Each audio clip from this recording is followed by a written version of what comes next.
హైడ్రా ఈ పేరు వింటేనే హైదరాబాద్ నగర వాసులకి గుండెల్లో రైలు పరిగెడుతున్నాయి.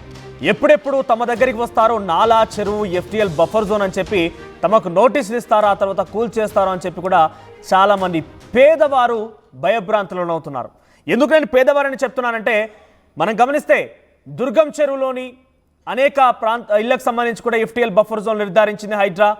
రెవెన్యూ అధికారులు తనిఖీలు చేపట్టారు. గతంలో కూడా అనేక ఫామ్ హౌస్లు కూడా ఉన్నాయంటూ అటు హిమాయత్ సాగర్, ఉస్మాన్ సాగర్ వైపుగా కూడా ఎఫ్టీఎల్ బఫర్ జోన్ నిర్ధారించింది. కానీ వాటిని ఏం చేయలేకపోయింది. ఇప్పుడు నేను ఈ మాట చెప్పడం కార్యక్రమంగా హైకోర్టు చెప్తోంది, హైడ్రా అంటే కేవలం పేదవారిని టార్గెట్ చేయడమేనా హైడ్రా యొక్క పనితీరు?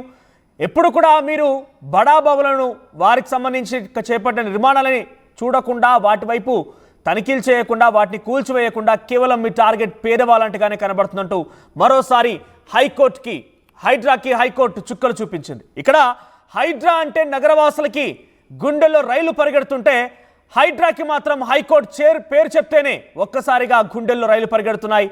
ఒక్కసారిగా వారికి గుదిబండలా మారిన పరిస్థితి. హైడ్రా పైన మరోసారి హైకోర్టు రెచ్చిపోయింది. హైకోర్టు చాలా తీవ్రంగా ఆగ్రహం వెల్లబుచ్చింది.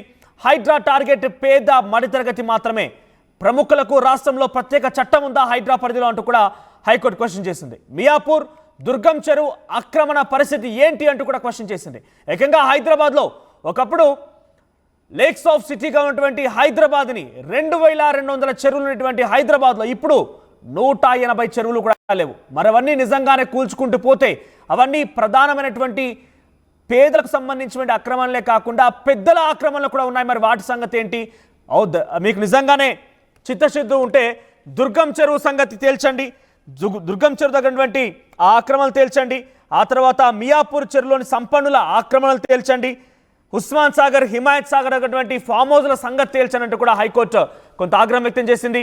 అందరికీ ఒకేలా న్యాయం జరిగితేనే హైడ్రాని సార్థకత ఉంటుంది, హైడ్రాకి నిజంగా ఒక మంచి పద్ధతి అన్నట్టుగా ఉంటుంది. కానీ లేదు, కాదు, కూడదు, కేవలం మధ్యతరగతి పేదలే మా టార్గెట్ అనుకుంటే కనుక డెఫినెట్గా ఇబ్బంది పడాల్సి వస్తున్నట్టు హైడ్రా పైన ఆగ్రహం వెళ్ళగక్కింది హైకోర్టు.